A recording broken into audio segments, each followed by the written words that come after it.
Welcome to the Alcohol Free Life podcast, brought to you by thesoberclub.com. I'm Jenny Lee Grace. This is for you if you've quit the booze or you'd like to, or maybe you're just sober curious. I'll bring you tips and motivation without any judgment, and there'll be inspiration from experts, quit-lit authors, and sober heroes.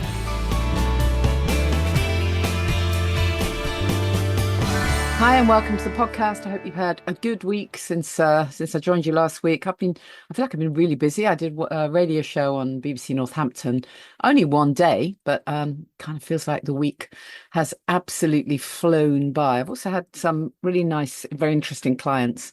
And obviously that's all completely confidential. But the interesting thing that I will say is that it was so fascinating for me to see the change in one of the clients that I was working with, someone that I was working with one-to-one, who was, despite quitting alcohol, still having anxiety, not sleeping well, stuff going down. And we'd had a conversation a few weeks ago about sorting out the food, just sorting out the nutrition, quitting the artificial sweeteners, because this client was still on the Diet Coke, and putting in place just like regular food, like no fasting, forget your 5-2 diet and your 16 whatever the hell 8, no, just no. When you're doing this for the first few weeks, not forever, but for the first few weeks, just keep that regular proper nutrition going in, satiating foods.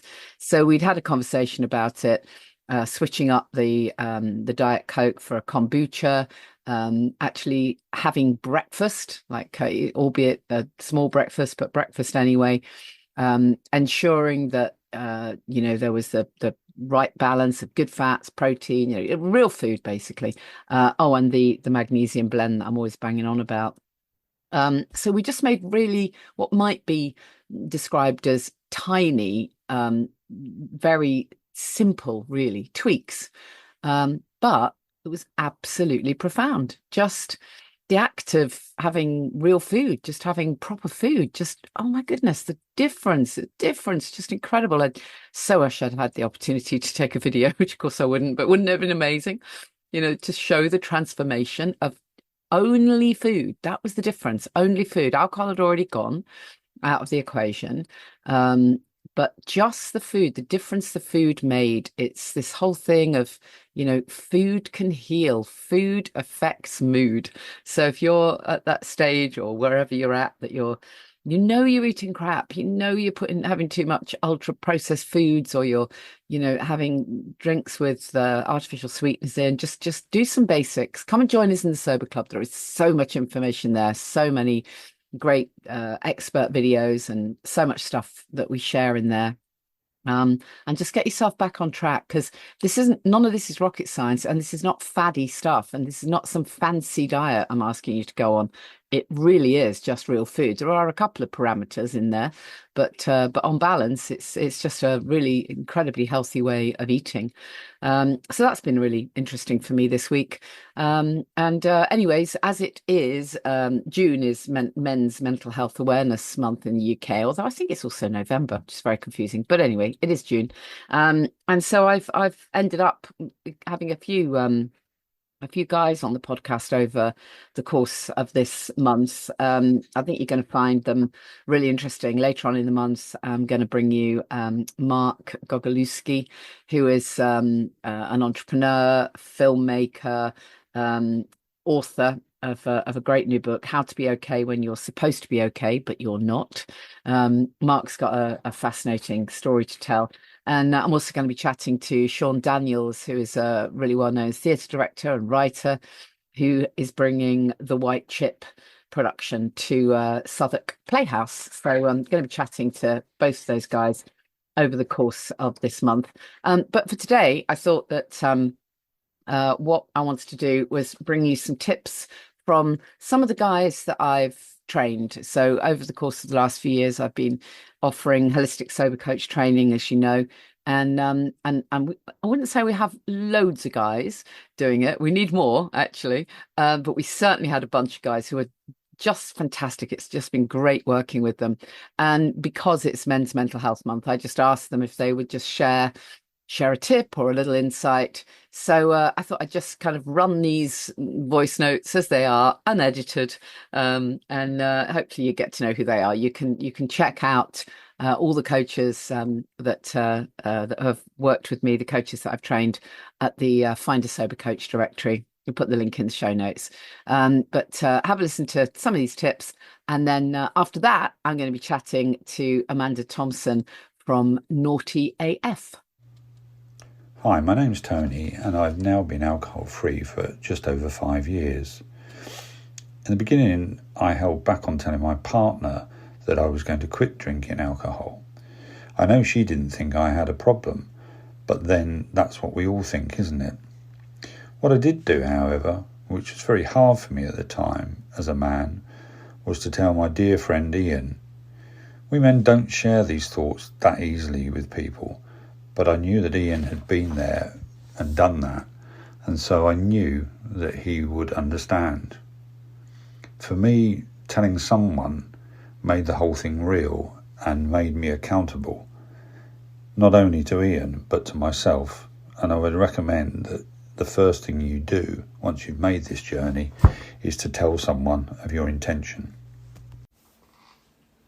Hi, I'm Richard. At the time I quit alcohol, I hadn't then got my subsequent ADHD diagnosis, so I wasn't really aware that I'd actually been self-medicating with alcohol for decades, on top of my excessive recreational use. This meant I wasn't prepared for the raw life exposure, for want of a better phrase, that I experienced being alcohol-free. Now, this could easily have tipped me back into drinking.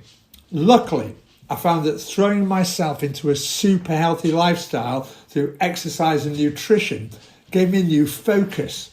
It enabled me to positively channel my excess energy, and I guess gave me another form of escape and relief from my condition.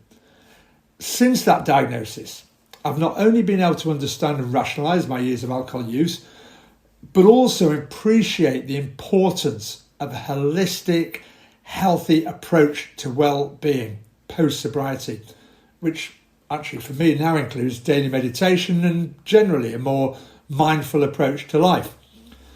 My advice, therefore, to anyone who either has or suspects they have ADHD is to plan a regimented health and well-being routine to coincide with your sober journey that becomes as habitual and essential as the booze once was. Not only will that help you manage symptoms, but it will potentially add decades of health span to your life. Go for it. Enjoy. Thank you. Hey guys, it's Paul here. One of the things that was tricky for me when I first quit drinking was that I didn't want to go to gatherings and social events because I had traditionally been the life of the party. I was the entertainer, I was the one with the one-liners and the punchlines and the best jokes. And so it wasn't just about the drinking, it was the pressure to perform. But I would say what helped me was I changed my mindset and I was able to go to events and functions and actually be with or kind of sit through the uncomfortable part of not being the one on stage. So it took a little bit of mind shift for me to be okay with sitting back and watching others and really just enjoying the experience without being the entertainer, and also kind of pushing away some of the requests for me to tell jokes or to tell stories, and just being okay with saying, you know what, I'm good, or let me think about something and maybe I'll come up with it later. So anyway, it may be different for each of you, but it's okay to go to those events, especially if you're comfortable with not drinking. You can also be comfortable with not having to be the life of the party. Hi, I'm Nigel Harpley, honoured to share for Men's Mental Health Month. Back in June 2020, I was overwhelmed. Work deadlines, school runs, bills and relationship stress. I believed the drink would help me cope, but it piled on more pressure. Then I got curious, reached out for help and swapped my inner critic for encouragement. Pausing alcohol freed space to try morning walks, better sleep and habits that lifted my mood. My quick tips. Alcohol only delays relief. It may feel helpful now, but there is a price to your mental health. Reach out for support. Talk to someone you trust or connect online. If that inner critic is loud, hear what's possible from people who've been there. No crisis is required. You don't need to hit rock bottom. Try a break and track how you feel. And one tip for the early days. Have alcohol-free rituals. Early morning walks, bike rides or coffee with a friend, especially around any big events. Having something to look forward to takes the pressure off. If you're asking the question, give it a go. You might be surprised how quickly you feel the benefits.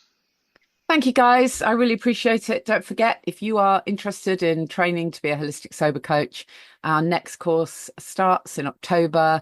It's by discussion, as it were. You can't just click a link. You have to have a chat with me and see if it's right for you. And interesting enough, I had a guy sign up this week, so that's great. It just has to feel really right for you. I don't do any big sell, as I'm sure you know. But if you've got that sense of you want a new purpose, you want to lay the foundations for your own sobriety, you want to focus on the holistic picture. It's so much more than just not drinking. Then check it out. The link is in the show notes, and we can have a chat about it. Well, my guest is Amanda Thompson, the founder and CEO of Thompson and Scott. I think most people listening to this know that I absolutely love Noughty, Noughty, in case you're not aware of it yet. A premium range of alcohol-free wines, which are just absolutely unbelievable, really unbelievable. And it's just great to be able to chat to Amanda because we've met a few times. And we've actually got a similar background in broadcasting. Welcome, Amanda. It's lovely to be here. And we sort of met properly, didn't we? Because you fell in love with Noughty, which was incredible. I know, a long time ago now. I mean, Yeah. when I quit sort of 7.8 months or whatever it was ago, I mean, literally being able to have alcohol-free drinks was the game changer for me. And I genuinely don't know if I could have done it really without being able to have alcohol-free drinks, because although I don't recommend it to anyone, I didn't tell anyone. I didn't tell anyone that I'd quit. I felt such shame. It was bizarre. I didn't feel any shame when I was drinking, but when I stopped and I could suddenly see things clearly, I felt such immense shame, and I didn't know how to deal with any of it. So I simply didn't tell anyone. So, so I just went and poured, other people alcohol and poured myself something alcohol free. And it's literally what got me through, those early stages. And as everybody listening to this knows, my mantra is keep the ritual, change the ingredients, because as humans, we want a nice drink, for God's sake. Cup of tea won't cut it, crappy sodas won't cut it. We want a nice drink. And when I came across Noughty, oh my God, it was just amazing. So tell me a bit about your background. I know you have effectively an alcohol brand, but then obviously tell me about what shaped your decision to create the alcohol-free drinks that you create, and then we'll talk a bit more in detail about them. Sure. And actually, the transition from champagne was 2019 to Noughty. And now actually we just produce a tiny amount of alcohol, but that's actually privately being phased out. I haven't announced that. So until now. That's interesting. Is that because of demand?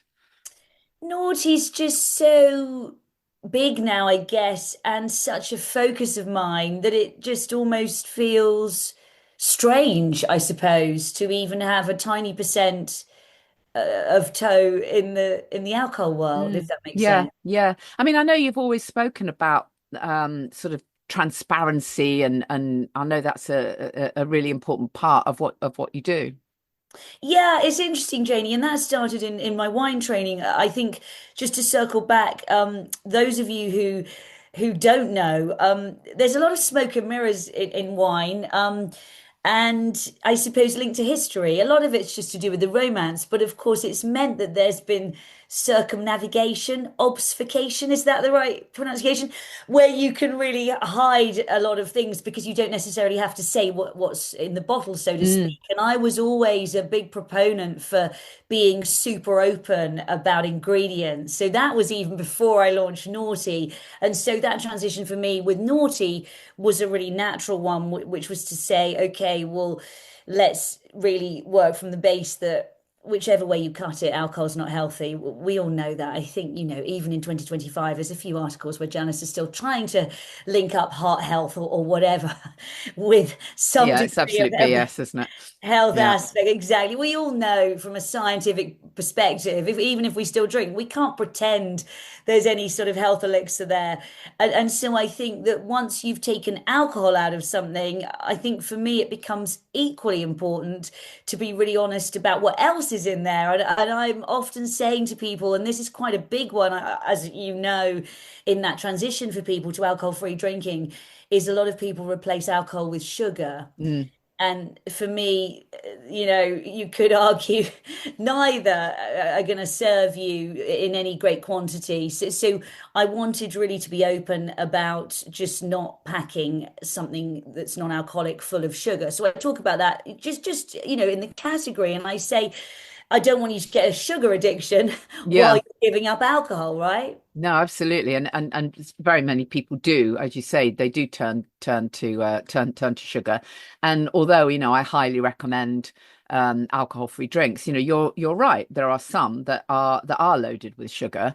There's also if you're into the kind of world where you're adding tonics to your drinks, you've got to be really careful because so many contain artificial sweeteners as well, which are That's absolutely a the really good point. devil's own work. So I have to spend all my time saying keep the ritual, change the ingredients, but be really It's careful exhausting, isn't because if it? you're It's having an alcohol-free exhausting. spirit, you cannot add crappy tonics. You've got to have an artisan Exactly. tonic that, yes, it's got sugar in, but at least it doesn't have sweetener as well. And as you know, because of the sugar tax, the whole industry, so many drinks have sweeteners in them now, even though they're not labeled diet. I mean, drives me insane. That's Anyway, a really good point that I should yeah. add to my concern list. And also, it's not really up to us as consumers. I always talk about how the onus should be on me as the brand. I think that that's To make really it transparent, you mean? Yeah, absolutely yeah. But not they for don't. They consumers. absolutely don't. No, No, they it's really not don't. fair though. And I think the way the world's going, any brands that are trying to hide will get caught out down the line. I think it's a matter of time. Yeah. So for anyone who's sort of new to all of this, well, we must just tell anyone who's not aware that Noughty, certainly the original, is a sparkling wine, as you call it, champagne alternative. Um, Really nice and dry, not too sweet, as we'll go on to in a minute. But just explain for anyone who doesn't know, what is the process of creating an alcohol-free wine? Is it literally a case of, okay, well, here's your alcoholic drink, let's find a way of extracting the alcohol, or is it starting from a different process, or is there a combination involved? I think both your points are pertinent. The shorthand is the former. The latter answer is it's quite nuanced and complex because everything you're doing right from the beginning should play into when you're removing the alcohol, and the important piece is to remove it gently, is to retain those vinous wine-like qualities. So what I've tried to set out to do with Noughty, and hopefully you agree successfully, is to produce something that's not trying to compete to be a replica, but just sits comfortably alongside and can be an equal to in a different way, alongside champagne or sparkling wine, certainly with the sparklings. And it was a great challenge, Janie. It all continues to be a great challenge because alcohol creates quite a specific component of wine. Those of you who are listening who know sort of tastings, that's one part of the mouth feel that you've got is alcohol has a weight to it that we're used to in wine, and that's where it was particularly challenging on my stills. Whereas bubbles, of course, help with that. I won't get all sciencey. For anyone who's interested, there's a Smithsonian sort of piece that gets right into the science, but there are basically two processes of removing alcohol from wine. The one we're using on the sparklings is very gentle vacuum distillation, which is basically trying to remove the alcohol at a very low temperature and keep the wine-like qualities. But we get it down to zero point 0. And for those sort of non-alcoholic beer fans listening, it is, I don't want to sort of make out that my non-alcoholic beer making friends have an easy life, but it's technically known in the industry to be easier to make good non-alcoholic beer. The sort of levels of alcohol in beer are naturally much lower. You've got a fermentation process. So beer, when you want to sort of masquerade a non-alcoholic beer as a beer, I suppose a lot of people would find with Guinness, for example, the flavor profiles of the zero are very similar on a blind tasting. But wine has presented a whole different set of challenges. And I think that's partly why no one had been terribly successful, certainly at the higher end when it came to wine production. Well, certainly when it comes to red wine, that's always the thing that everyone says, isn't it? Like, oh, I miss my red wine. I mean, I would argue they don't miss the red wine. They miss the associations that come with the red wine. They miss the sitting by the fire and having that, Which is your hearty. ritual point. Exactly. Yes. It's that they miss. It's not the actual red wine. I remember a few, I don't know if it was a month or so, maybe 6, 7 weeks into quitting alcohol, and I had completely accidentally took a sip of a glass of red wine. Oh God, I could not get to the sink quick enough to spit it out. It Wow. was like drinking petrol. What the hell? What did I used to do? Oh my God, it was horrific. And I think anyone who kind of thinks that drinking, and I must admit, I was worried at the beginning. I thought, oh God, if I start drinking alcohol-free drinks, then that's going to make me go back to alcohol. Well, it doesn't, because you know what? It's not addictive because it doesn't have the alcohol in it. Interesting. That's interesting, though, that I guess you didn't like it. I suppose other people have different experiences, don't I they? I don't, mean, well, I yeah, don't think they do. I mean, I've had an awful lot of coaching clients, really. an awful lot of coaching clients, and and coaching clients who have, in inverted commas, relapsed. And I've never had anyone say to me, do you know what? I bloody loved it. It was fantastic. They don't say Right, that. They say, I right. don't even know why I did it. I really don't know why I did it. I Interesting. hate myself. I don't know why I did it. I didn't, just made me feel terrible. Right. So That's I think interesting. once we get out of the habit, thank God, the kind of rational brain kicks in and we're able to properly notice the taste. I mean, kids don't like alcohol, do they? Give a child a glass of red wine and they splutter and cough and spit it out and Yeah. wonder what on earth you're doing as adults drinking that Well, shit. Naughty Rouge is the answer. We've got a red wine. Exactly. So I was just about to say that must have Yeah, really been a challenge because that's it not was. easy to replicate because it is all about that bloody burn, isn't it? The bird's interesting, isn't it? And I think you've got a lot of really interesting mixologists doing fantastic things, Shani, haven't you, in bars with chilies? And I Yeah, love it when yeah. the creatives play around. But I was trying to stay firmly in that straight up wine lane, and it was, as you say, a huge challenge. We got into the New York Times when we launched in New York and London pretty quickly. So that was a huge moment for us when the wine critic there embraced it. But also, I've just been looking prior to this call at our analytics and on where we sell and how much we sell. And for a long time, our halo was sparkling Chardonnay, the one that you love. And we've also got the sparkling rosé. And of course, the stills came out later, but actually, in some states in America, particularly, I think Chicago, for example, and the foodie sort of where there's a big restaurant scene and also a lot of, I guess, red meat eaters where they've got the red wine on the list. Our red, Naughty Rouge, is now number one in some Wow. states. So That's that's quite amazing. a powerful moment. Yeah, that's quite exciting for me to prove that it is possible with the stills, which you could argue were more of a challenge, as you suggest. Yeah, absolutely. And so we should talk about the success because I mean, you are, obviously very well known now in the UK. And the really great thing about Naughty is that you managed to get into some restaurants, some bars. I mean, tell us a bit about that. It must be quite a challenge. I mean, I must confess, I personally can't think of any pubs near that are in my area where I can go in and get actually, I can't actually think of any. I can get alcohol-free wine now. There was one that stocked it for a while, but I can't think of any pubs or bars that stock anything. But there are a couple of restaurants where I can get Naughty, and I'm Yeah. hugely grateful for that. It's a challenge. I think you're always going to have lag in hospitality. And I think, particularly after COVID and at the moment with the economic climate in the Mm, UK and globally, where, I mean, hospitality is struggling with inflation and margins, aren't they? And actually, when anyone smart understands how Noughty can sell, and how Yeah, consumers like you will pick the venue according to us being on the list, yeah, it's a really easy crossover. But in buyer's defense, F&B directors, that's food and beverage, if you're not in the industry, and purchasing people with their bottom lines taking up so much time, I think it's very difficult for hospitality at the moment. So I certainly don't want to blame anybody for us not rolling out faster. We've just taken on a UK high-end drinks distributor across the whole of the country. And I think we were guilty of being quite London centric to start with, just really primarily because we were building out the brand and had a small team. But I think we're moving ahead with that. For pubs, it's a tougher one because you've often got that sort of global or certainly countrywide top purchasing director, and you have to convince them and get in front of them. And I think wine still has a few barriers to entry to go through. It won't be long. We're working on it, but I know for a fact, and the numbers show that people like you will be the trailblazers who galvanize friends to go to venues, as mm, we know with one of your friends' restaurants where Naughty's stocked. yeah, You'll and be Lussman's, going yeah, there.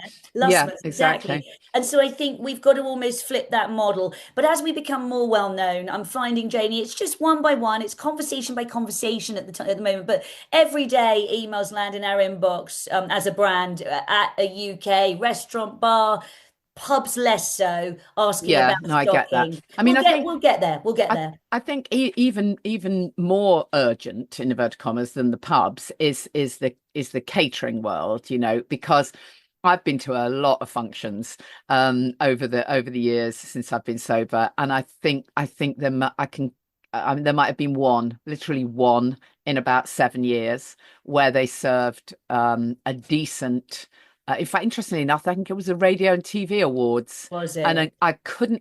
And I now always tell people, put it on your dietary requirements Yeah. list That's a because it really is a good dietary point. requirement. If I was Yes. vegan, they'd have to Yeah. bloody get something in for me. Yeah. And so I always write on the dietary requirements, if possible, I'm alcohol free, and if possible, I would like a grown up alcohol-free alternative, and I always put i.e. naughty. Nice. And I got to this TV radio and TV awards, whatever it was, and I couldn't actually believe it. I walked in steeling myself to ask for Yeah. water as always, because I don't want the crappy warm orange juice which they Yeah. always serve. And they said, oh, there's sparkling alcohol free. I don't actually know what brand it was, but I was Okay. very impressed, very Brilliant. impressed. Well, And one by one, it's changing. I just got a photo from my friend who's a music producer a couple of weeks ago at the Ivor Novellos, and he said, "Oh, great, Naughty." And then I had feedback. fantastic. Apparently, everybody was on Naughty, and Yeah. this is interesting in the creative world. I mean, back in our original days, Yeah, Jamie, I we'd all think be we're a drinking similar down the pub. age. But Absolutely. We'd all be in the pub now, at lunchtime on the exactly, come off a radio show straight in the pub for three exactly, hours. Yeah, exactly. yes. No, I mean, you're absolutely right. You don't have to have chosen to be alcohol free or sober to want to have an alcohol free drink. It's the middle of the day, for God's sake. You've probably got shit to do later, So it's really important that we have these choices. But as a general rule, I mean, I'm really glad things are changing. But as a general rule, certainly most of my clients who've got, or sober club members who've got a wedding to go to, or they're going to some kind of function, they're really worried about it. It's the early stages. They're Yes, really worried, and quite rightly, because when they get there, I went to a health event not long ago. It's always the health events. the I went to irony. a big health conference a while ago, and there you go, copious amounts of red wine, white wine, huge tubs with beer in, and for the people who are alcohol free, one jug of warm, crappy Oh orange juice. There God, or wasn't the even any water. There, elderflower. there That's wasn't even good that. one. There wasn't even any water. I said to them, kind of, is there any sparkling water? And they're kind of looking around. They go, well, there's a tap. Like, I mean, you have to be kidding me. I mean, as I often say, more and more celebs now are choosing to be sober. Would you really genuinely want to invite Elton John and Zoe Ball and Brad Pitt to your event and offer them warm orange juice? I don't think so. It's embarrassing.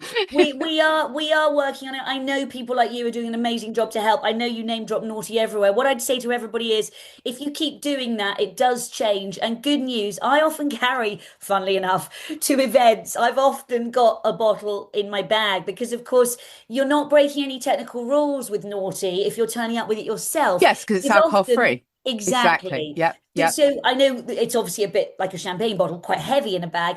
Good news for those handbag naughty lovers. We've got minis coming Oh, out. I that's think you heard great it here news. first. Oh, We've got great. minis coming out later this year. And Oh, so that is we can good. always keep those in our handbag. They're the Yeah. perfect size. Yeah, exactly. And then we can just say, look, if you want to charge me corkage for a soft drink, because that's what it Exactly. is. Yeah. Yeah. Yeah. I remember I did have one success it was a few years ago. And I went to a really flash place. I was going to a really flash place with a colleague and some clients. And we went ahead of time and asked them, she lived near this place. We went ahead of time, we asked them what they had. And they said nothing at all. And we're like, well, that's not okay. So No. we're gonna have to Yeah. bring something in. So we showed them Naughty and something Amazing. else, whatever it was. We arrived with, a bottle in our bag kind of thing. And then the maitre d' came over and he said, it's okay, I've got it all sorted. Oh, He actually amazing. organized alcohol-free white, red, and a sparkling. Amazing. Isn't that amazing? So sometimes, Brilliant. if you make the effort, they do care. Yeah. They I do care. think I think you've raised a really good point because we find in America, unsurprisingly, people are much more vocal. I think a lot of Brits are probably they're dealing with, as you suggest, perhaps their own issues with alcohol that they're Yeah. not Don't comfortable we want to sharing. talk about it? But Yeah. mostly people are very receptive if you bring up the conversation. If anyone listening has this problem and wants to reach out to me personally, I will always speak to the venue with my team and do what we can. Even if we're gifting them bottles, we don't mind. We'll get it out there. So, we're here to help basically. Mm. It is changing, but of course it comes not as fast as you and I would like. Yeah, yeah. So for those people who are listening to this in the States, I've got a few clients from the States, and they certainly have the perception that they're quite a long way behind the UK. So now is that still the Well, case?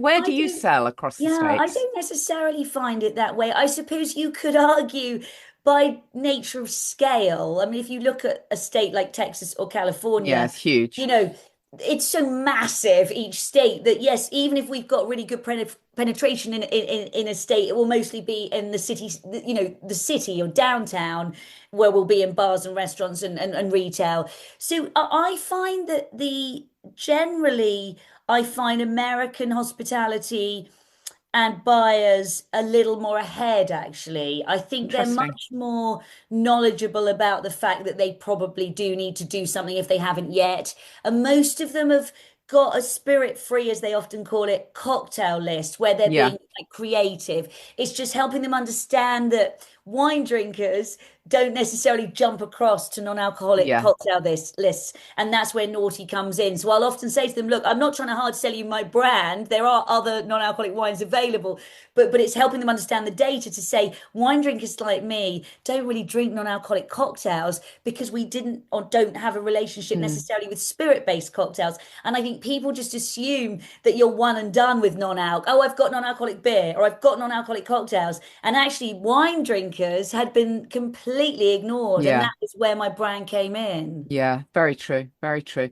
So let's just go back to the sugar question then, because lots of people will say, "Oh God, yeah, but I'm worried about the sugar content." Am I right in thinking that's really quite low in Yes, Naughty? as is low. I think it was said to be lowest in market, and that wasn't by nature of focusing just on that. I'm always about balance and taste.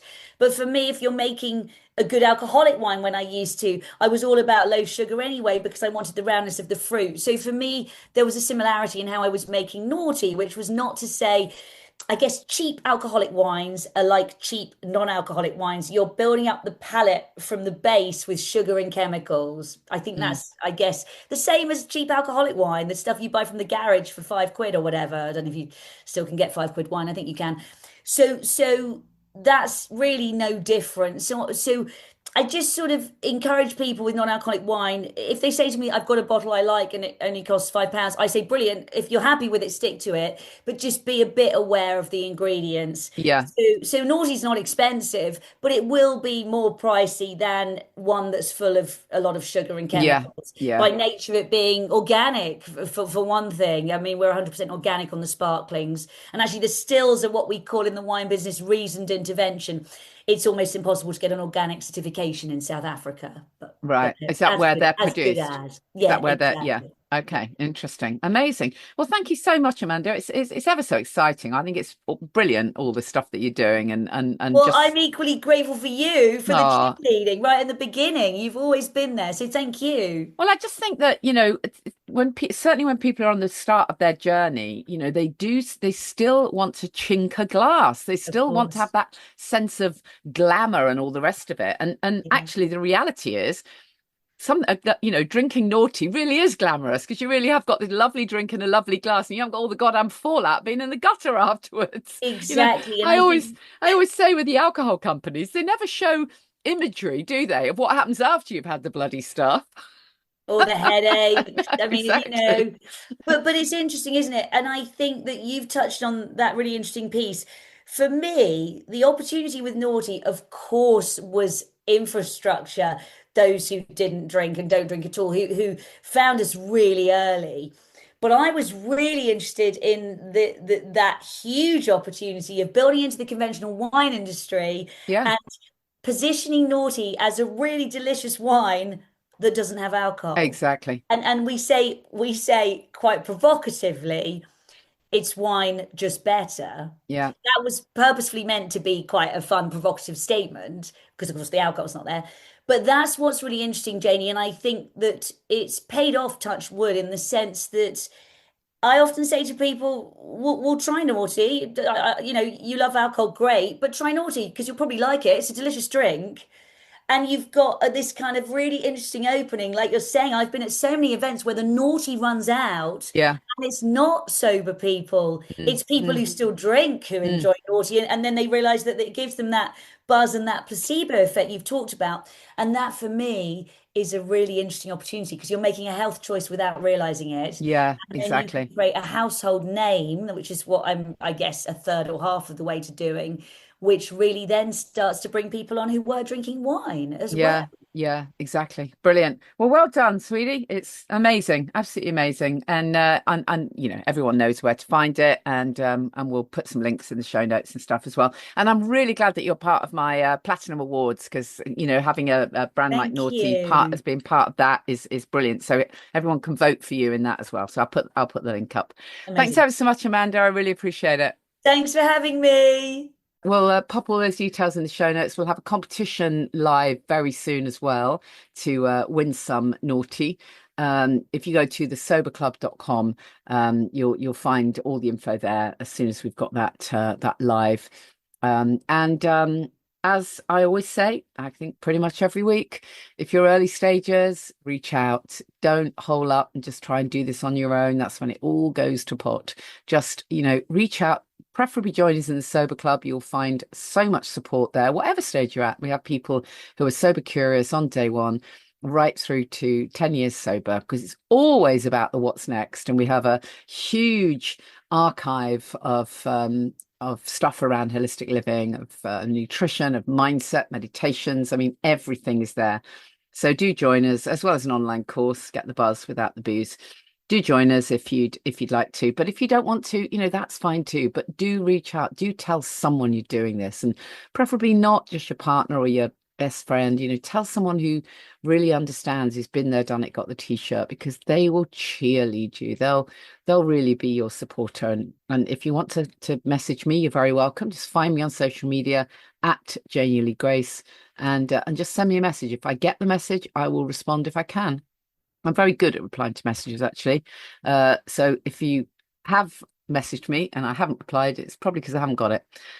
So you're very welcome to do that. So check out the Sober Club.